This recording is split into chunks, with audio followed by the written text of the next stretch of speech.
just going to talk to you about getting started on the doctoral student journey, particularly in relationship to SENSS, talk about some of the key milestones, talk a little bit about training needs and opportunities that are available to you within your own institutions, but of course more broadly across SENSS. Say a few words about thesis writing, because this is about research of different sorts, but it is also about writing. And then just some summary thoughts and advice to get us going. So let's get started. Have you registered at your institutions? Have you received your first stipend payment? That's an important thing, right? Have you got that kind of first stipend payment to get you going? If the answer to that is no, again, please come see us so we can help you get sorted with that. Have you met with your supervisors? I hope that the majority of you have already. Again, if there's any issues around that, let us know so that we can ensure that those things are in place for you.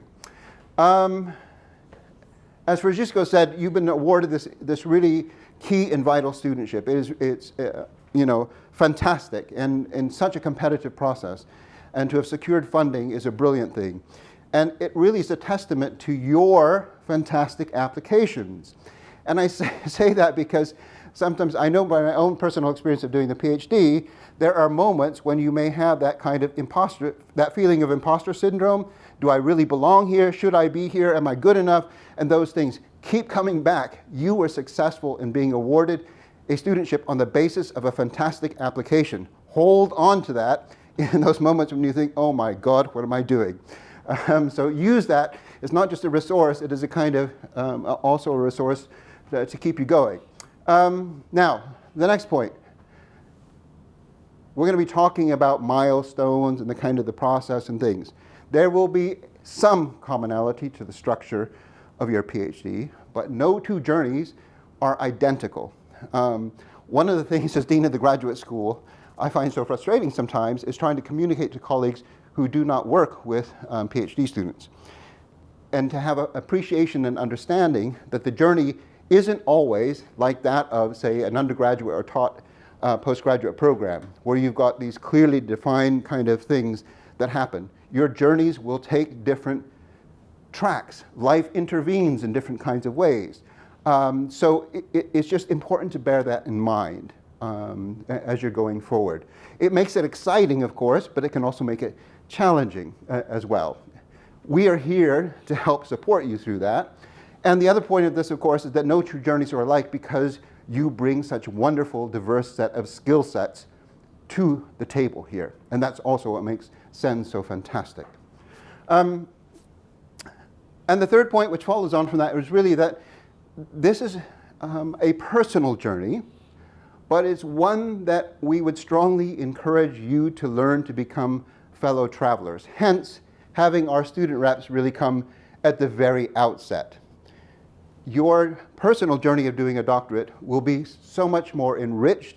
You will feel so much better supported and enabled if you are actively building those networks and communities yourself. And we are here to help you, support you in building those things, but make an effort. If this is, yes, it is about completing your doctorate and doing your thesis and doing your research, but to enable you to do that, you really need people around you to complete that.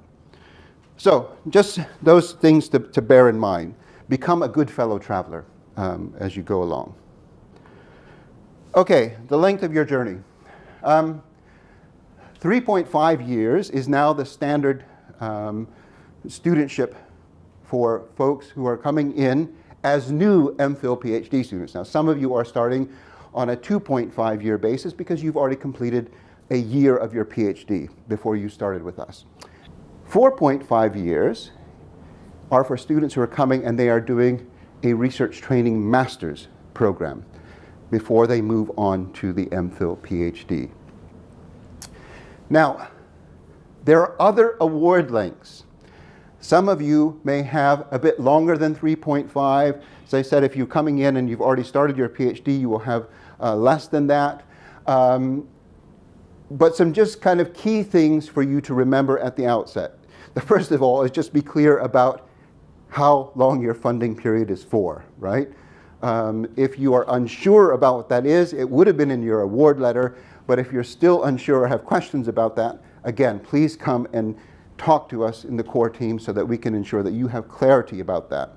Why is that important? Because 4 things for you to remember right at the outset. First of all, the length of the award includes funding for 3-month period of research and practice placement. Our expectation is that all of you, whatever award length you have been given, will have this research and practice placement. We'll be running training on this later this year, but it's just important to kind of get that in mind. Some of you may already have really good ideas about what you're doing, others less so. That's fine at this point. The key point here in terms of your timing is that if you're unable to do that placement, your grant will be reduced accordingly. Our expectation is that you will all do it, and we will support you to ensure that you are able to do that. But if for any reason you are not able to do that, then your award will be reduced by 3 months. So it's just important to be clear about that. The second thing, and I say this because it's important to socialize for our supervisors as much for you, and probably for you it's just going to be standard practice now going ahead, is that the award length that you are given is the period within which you have to complete your research and submit your thesis. Now, historically, in many places, even people who receive funding would have an additional so-called completion year.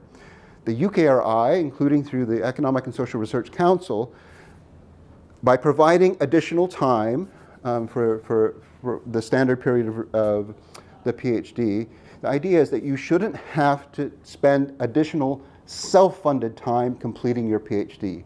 The expectation is that you will use this period of time in which you're receiving a stipend to do the research and complete your thesis and submit it, okay?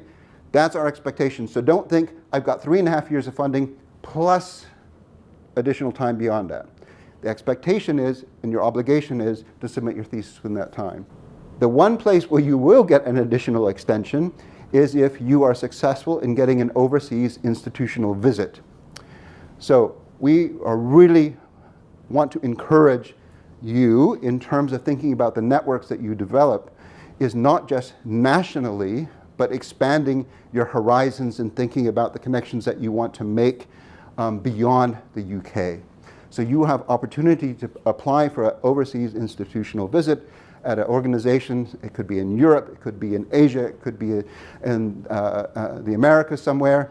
So be thinking about this. This is a competitive thing. You will apply for it, but that would be the way that you could potentially extend your studentship. But don't do an overseas institutional visit simply as a way to extend the period of time for writing. It is really about expanding your networks and horizons in that way. Okay, there are also provisions for parental and sick leave. And you will be getting further information and details about that. And the point here is simply that normally those would be the only other circumstances in which you could extend your studentship funding period. So it's just important to kind of set out, as we're thinking about the journey, what is the length of the journey, what is the time that you have, and plan accordingly. And I'll come back to that, of course, as we go through. Okay, so I'm setting out some key milestones. Now this is, I want to bracket this and say, I have not included here the first year for those of you who are doing a master's research training, okay? Many of the things that we talk about in relationship to year 1, however, will also be pertinent to you. I mean, the key thing is for those of you coming in to do the initial 1-year period of a master's research training, you want to complete the course. That will be set out by your home institutions about what you need to do to successfully complete that. But many of the things that pertain in terms of thinking about year 1 will also be relevant to you. So what do those include? What is your PhD about? Now you might think, well, that's obvious. I wrote my application, I told you what I'm going to do, and now I'm here to get on and do it. Well, yes, but also it is the case that that first year is for you to be kind of thinking with your supervisors about, you're revisiting that proposal, you're thinking, are there ways that you want to refine and shape it further? We want to encourage you also to be expanding your horizons, right? To be thinking broadly, to be thinking interdisciplinarily. There will be opportunities for you to undertake training that may sit outside or alongside of your kind of disciplinary area of work that will really help you provide novel ways of thinking about what it is you were planning to do.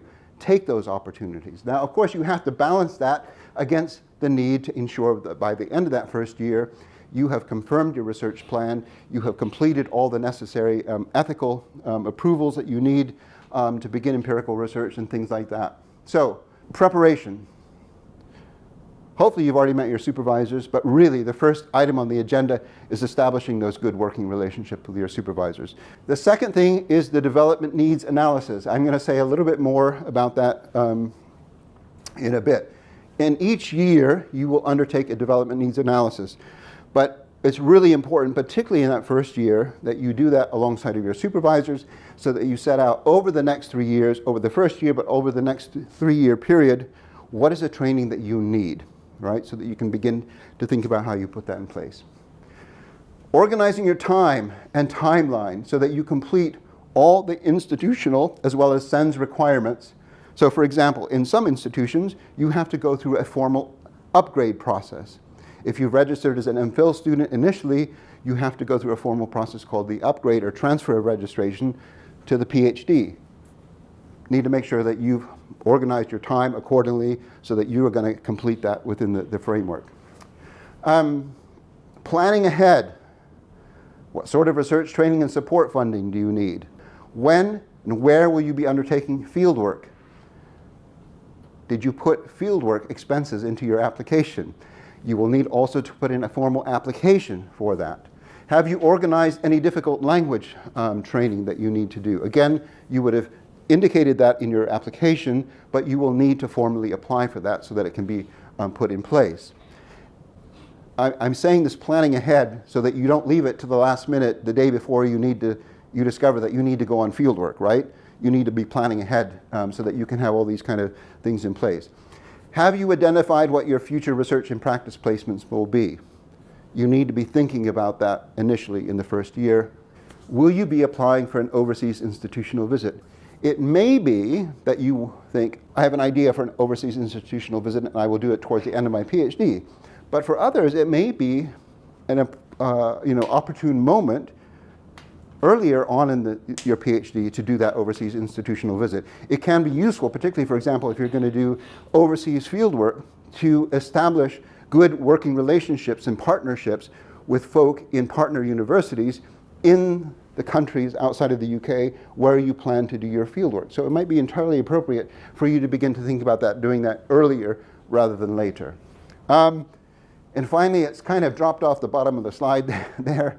The SENSS Summer Conference. This is every year. We will be gathering you all together. It will be organized around a theme. And I think it's Social Science Beyond Academia this year at Cranfield University.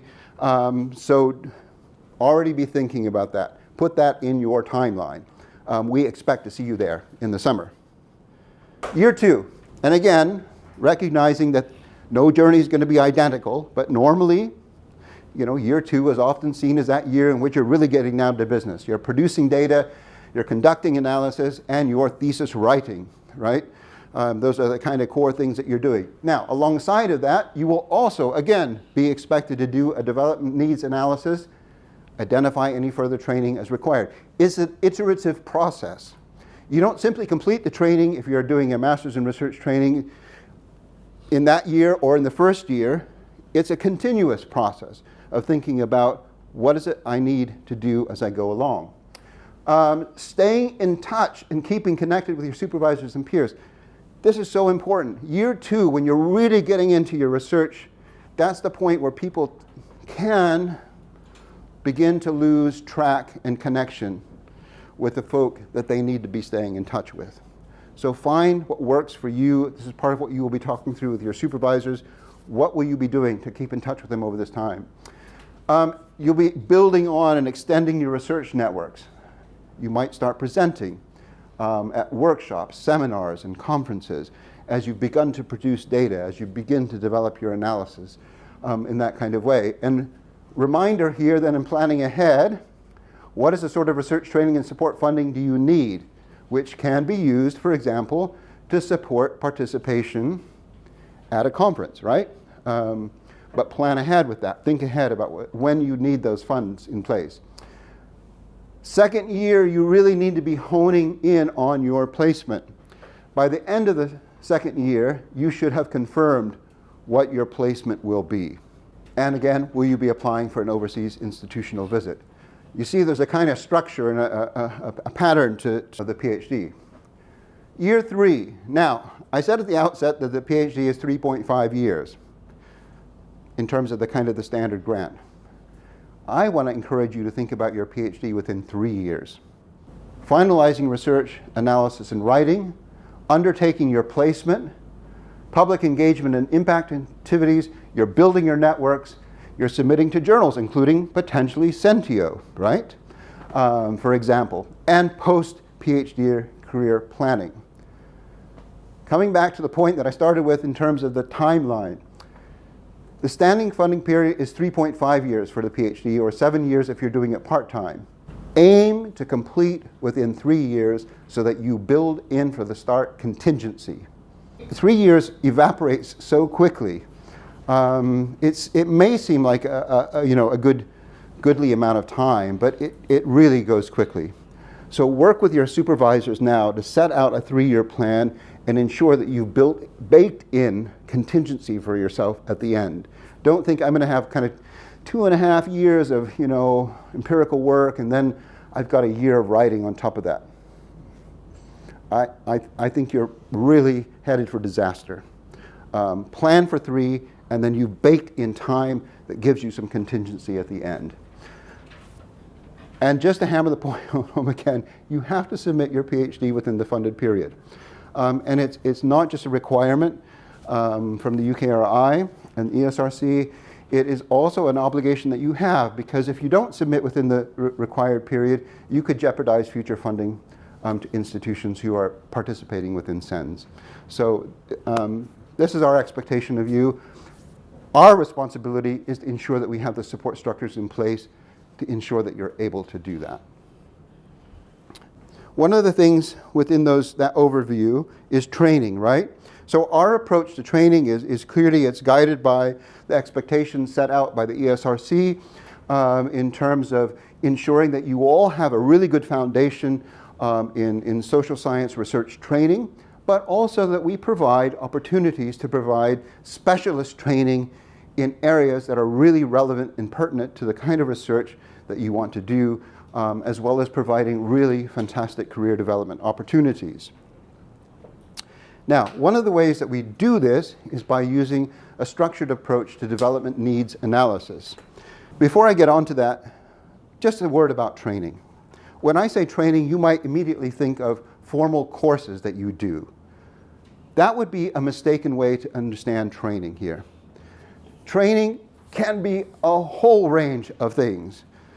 Being here today is training. You are beginning to get, you're building networks, you're meeting people, right?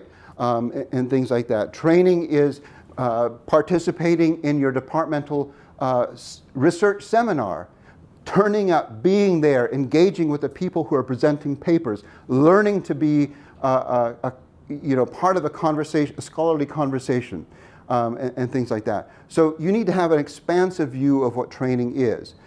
Training could be making a presentation at a local high school about your PhD work, right? Again, you're acquiring skills, and a lot of the kind of training that you will be doing is learning through doing, as well as the formal sitting, attending formal courses and things like that. Now, one of the ways to begin organizing ideas about how you understand the different dimensions of this training, we use Vitae's Researcher Development Framework. And they talk about the sort of skills and knowledge and understanding that you need to acquire, and they organize it into what they call these 4 domains.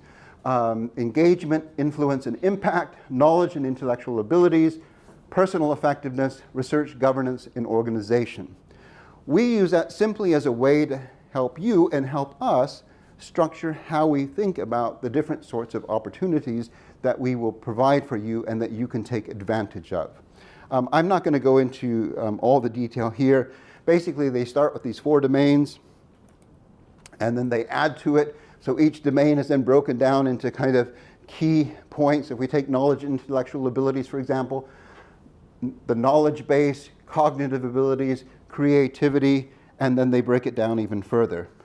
I'm not going to read all those details. You can look at the VTI's website. It's a really useful way to help you think about when you're doing the training and the different kind of areas that you think, actually, I think I have a pretty good understanding in terms of, say, conceptual frameworks and things like this for my research, but actually there's areas of research governance which really I don't have a clue about and could be really important for me, not just in terms of thinking about, ethics and integrity and things like that, but actually, in terms of my career moving ahead as a professional researcher, both whether I'm thinking about having a career within academia or outside of academia, and what are the kind of key things that I need there.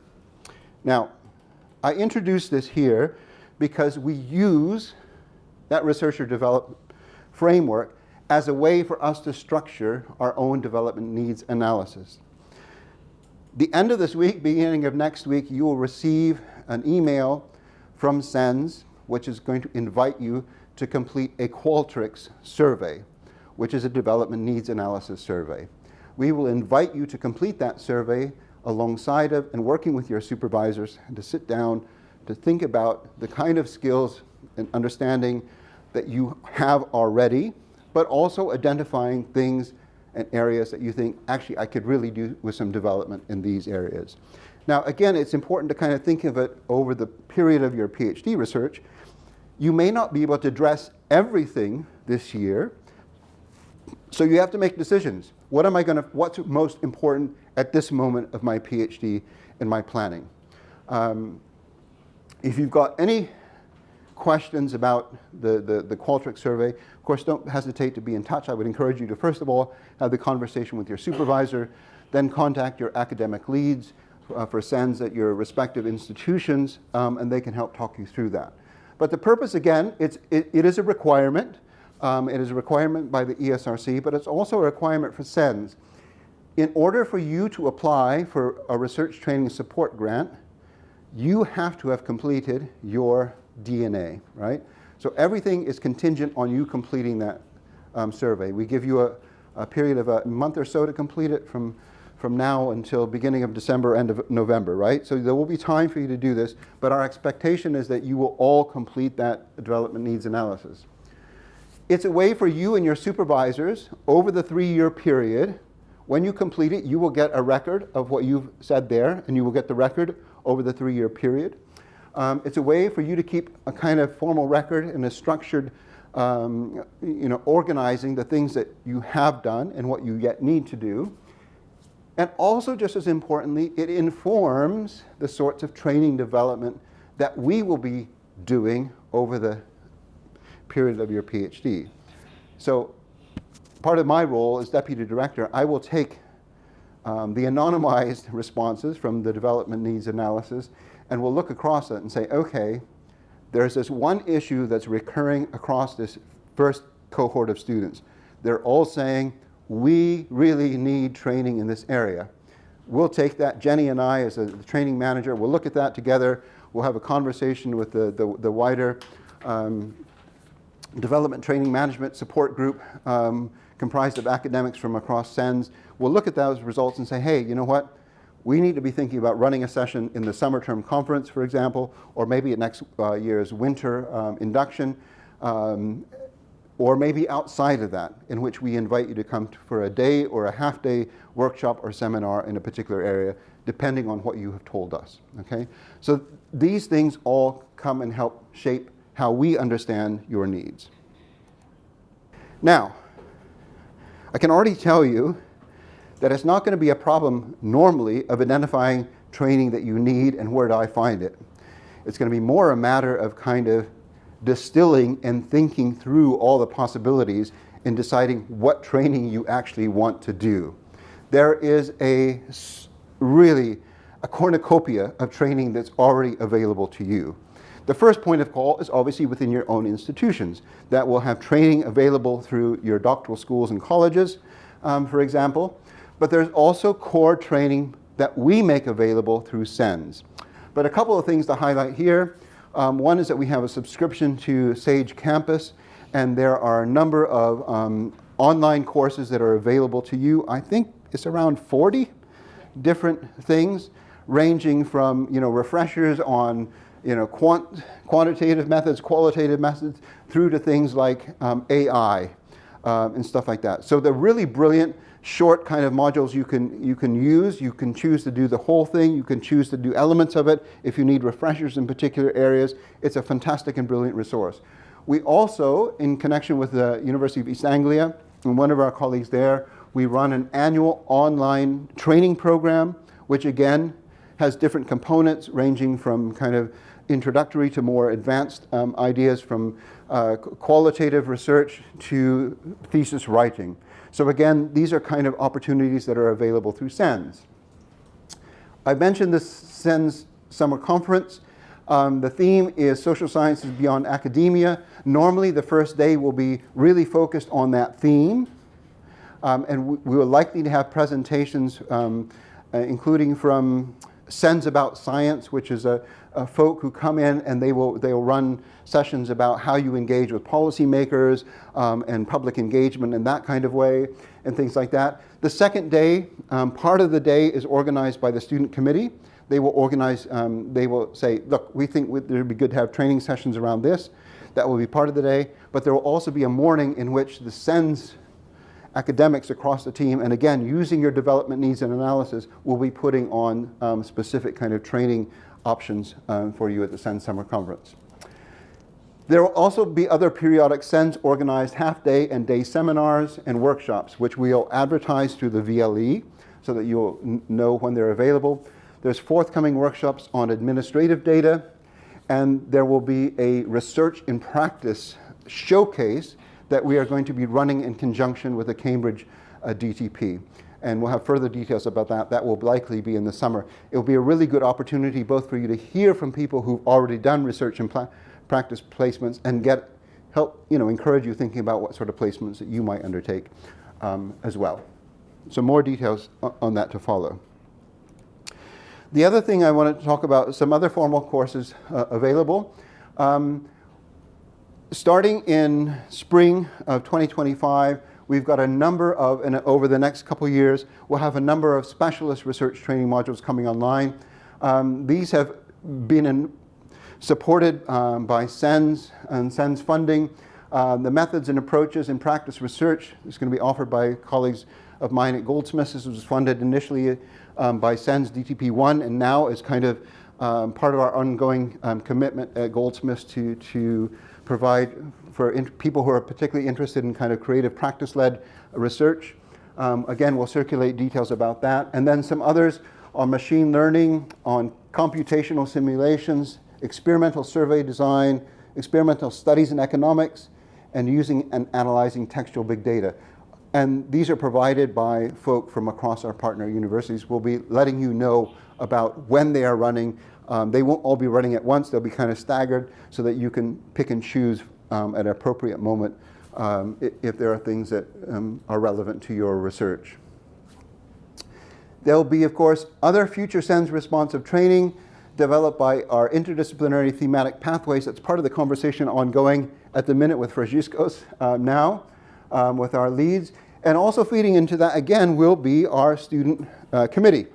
And they also, and I should have put this here as a separate item, they will, as I indicated, be doing their own events and training things. So for example, the writing workshops, right?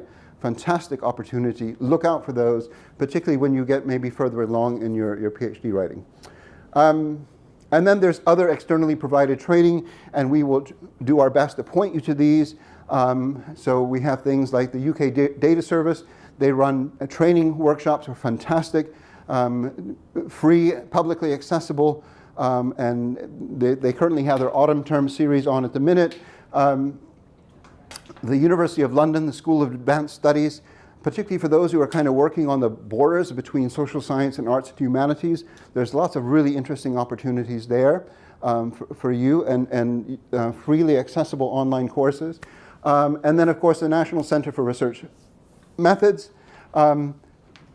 Some of those are paid for, but you can apply for to use your research training and support grants if you identify something that they're running and you think, I've not seen that anywhere else, I want to do that. So you can put in an application to use some of your funding to pay for that.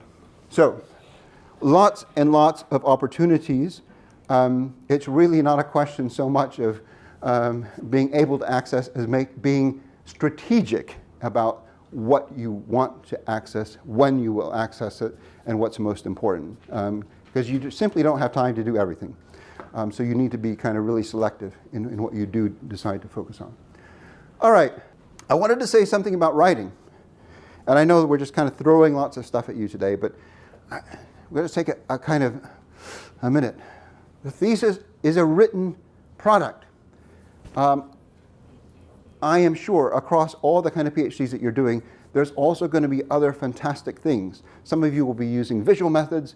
Some of you might be doing exhibition making. You'll be doing all kinds of wonderful experiments and forms of public engagement and impact. But you will also be producing a written thesis. Now, when I was embarking on my PhD, it was the writing of the thesis that most scared me. And so in offering these reflections, it comes out of my own kind of experience of that and trepidations and thinking about that and different ways to think about navigating that. Now, we can think about it, writing and text as a journey. Now, we've got different forms of transport being represented here.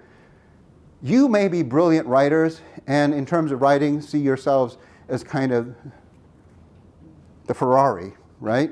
And you can just, you speed through writing, it's no problem, things like that. For others, it might be a train, might be a bike. I tend to see myself as the kind of the person walking along the path, putting one foot in front of the other. Because, this has been the way I've had to approach writing. One step at a time, or as my aunt, who was a nurse, best advice I ever received as a PhD student, said, it's one word at a time, right? And that's the way you get to the end of the thesis. And it may seem corny and hackneyed, but actually it stood me in good stead in those moments when I thought, I'm never going to do this. Just putting one word in front of the other, and I got there. But you've got to find the metaphor, shall we say, the thing that works for you, that helps you along this written textual journey that you all have to embark on in one form or another. And I'm hoping that everyone in this room are brilliant writers. But if you're not, you're in good company. So the first thing, nobody has the answer to writing a thesis. You've got to find your own way. Often something is better than nothing. Coming back to that one foot in front of the other kind of thing, right? Put a word down, you put another word down, you've got a sentence, then you might have a paragraph. You might need to start again the next day, that's fine. Lower the stakes. Be kind to yourselves. Don't compare yourselves to other people's productivity. Your neighbor sitting at the table here might be somebody who writes just beautifully, eloquently, loquaciously, and just is able to kind of, set down 2,000 words within the space of a morning. Brilliant, good for them. But don't compare yourself to them, because you're not them. You are your own person, right? So it's about what you find that works for you. And then finding the time and place where you have a good writing day. See if there's a pattern there that you can establish. It may be, it may be that you need to go and sit in a really bustling center with loads of people around, and that's where you can write. You might need a quiet space at home. I don't know. The number of people who have different kind of writing, ways of doing writing is just infinite. So you've got to find the experiment, find what works for you, but actually make that part of, particularly if you're somebody like me that struggles, make that part of what you're working on this year, is to see what works for you. Try out different things until you find something that kind of fits, that feels okay, that you feel comfortable with. Finding low-stake places and people to write for. Obviously, hopefully your supervisors will provide that kind of supportive environment for who you're writing for. It could be for peers. The student committee talked about writing groups and things that they've established, you might want to establish a writing group for yourself. Find out who it works for you to write for, and see if you can engage them in that. Write book reviews for journals, blog, write a critical reflection piece for the Sentio journal, right? Find opportunities. The more opportunities that you can find to write and express yourself through writing, the better off you will be. It will all kind of create that kind of, that sense of confidence in your ability to kind of put things down on paper. That will translate well into your thesis. Okay, just a quick note on the perils and opportunities of the digital. Hopefully you will have opportunities through your institutions, but there's also things available, for example, through Sage Campus, for you to explore the kind of, the sort of things that facilitate the life of a researcher these days. So, you know, different sorts of apps, Doctoral, for example, as a way to help organize ideas and your referencing and things like this. But there are other kinds of things that you may not be familiar with, or you may be familiar with. Make the most of those, but also use them carefully, critically, and you know, engage with them and understand their kind of limitations as well. One of the things that we want to draw to your attention is the use of generative AI. Now, a number of our institutions across SENS are working on developing their kind of the formal guidance. At UEA, I know that this is already in place. I believe at City, this is soon to be in place. At Goldsmiths, we're still drafting these. I don't know what the situation is at Middlesex. But our general guidelines would be, I think, as we say at Goldsmiths currently, is that you should not be using generative AI to write your thesis. There might be other ways in which you would use generative AI to support your research and help you in different ways, including for some folk, it can be useful in helping improve your grammar and things like that, but not actually to be doing that work. Be prudent, right? Always discuss the use of AI with your supervisors, and always make sure that whatever and however you use AI, it is clearly documented in what you do in terms of your research. That's the key thing. It's just part of that good academic practice. Okay, summary thoughts. So, this kind of sets out, from those of you who are doing the initial master's program across the 3 years, there are certain continuities across all of these years in terms of the development needs analysis, identifying the training that you need. You have to complete institutional requirements through to kind of then completing placements, overseas institutional visits if you're planning those, always attending the SENS annual conferences and opportunities that are available. I just want to end with a few kind of last points. So, what is SENS really about? SENS is really about providing you with the training so that you can become professional researchers. As professional researchers, it could be in higher education research organizations, but it could be in any number of fields outside of academia. But here are some of the things that I've learned over the years, and I think are some of the kind of essential, vital ingredients in terms of becoming a professional researcher. And the first is to take responsibility for your own research and learning. This is probably the most important distinguishing characteristic of being a research student, is taking that responsibility and ownership. And I mean that for everything. So it's not just responsibility in terms of the research that you're doing, it's taking responsibility for what you need to do in terms of planning and preparation, right? If you're not sure about something, ask questions, as Rach said earlier. There is no silly questions, as my colleague will tell you this afternoon. But you have to take responsibility for asking those questions, making sure that you find out the information you need. And then being responsible and accountable to the wider communities of practice. We are that wider community of practice here, right? As well as the people that you'll be doing research with and alongside in your institutions, and the folk that you'll be doing placements with and those kind of things. So you're taking responsibility, but you're also being accountable to those wider communities of practice. Becoming a professional researcher is also about learning to work collaboratively and collegially. Talked about learning to become a fellow traveler at the outset. Sometimes that can be a really difficult thing to learn, but it's such an important skill to acquire. And the way I like to describe it is cultivating that ethics of generosity, right? That sense of being generous listeners, readers, interlocutors for your fellow researchers. And building that kind of expectation that you will also find in them that kind of approach. So when they read your work, when they engage with the things that you're doing, you will find in them generous readers and listeners who will bring critical, constructive points, but do so in a manner that is not simply,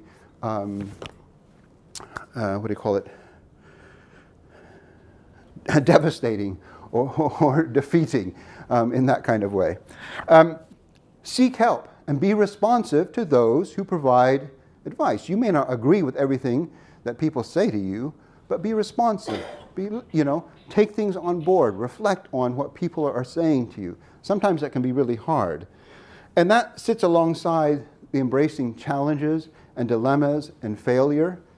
Sometimes you may submit a piece of work, whether it's to a journal article, for a journal for review, or to your supervisor to read, and they come back and say, I can see what you're trying to do, but it's actually not there. There are some major flaws here. That can be really hard to take. But it's important that you listen to that as well and kind of take that on board and embrace that kind of, if you want to call it, failure, because it is a condition of life, and it is certainly a condition of being a professional researcher.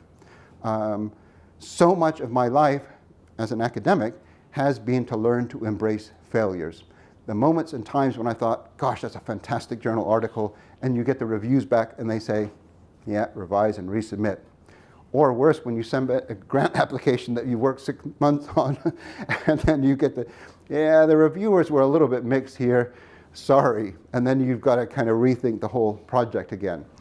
But if you can learn to embrace that, it makes you much better for it. I can write a grant application much more successfully today because of all the failures that I've had over the last umpteen numbers of years. So it's learning to embrace and work with that.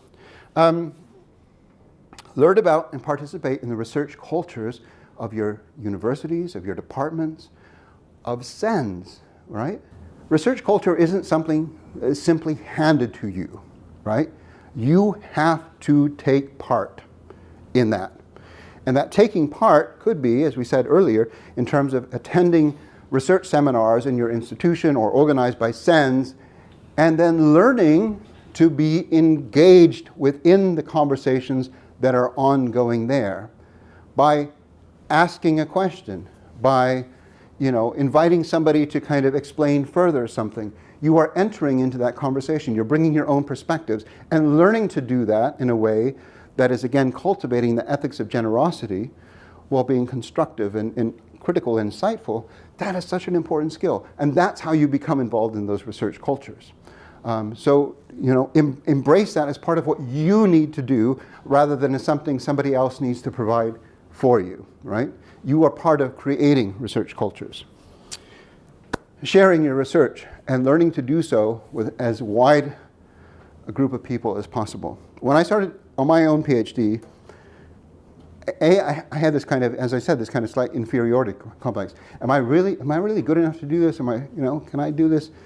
And on the other hand, it was combined with this kind of enormous ego that said, well, if somebody asked me about my research, and if they haven't had the requisite training, how am I going to actually convey to them, the complexities and nuances of what I understand by this particular theoretical concept? And what I've come to understand over the course of my career is that actually, probably one of the biggest tests of your success of an academic and scholar is if you could go to your neighbor, the person down the road, to your nana or your granddad, anybody you count as a friend but who's not an academic, and if you can explain clearly what it is you're doing, why it's important, and the vitality of it, I think then you're a success, right? So don't embrace that as an important part of the challenge here, right? That you need to learn to do. That relates to the next one, which is that, yes, you will be acquiring skills in academic practice, but you also need to acquire skills that are relevant to and needed beyond the academy.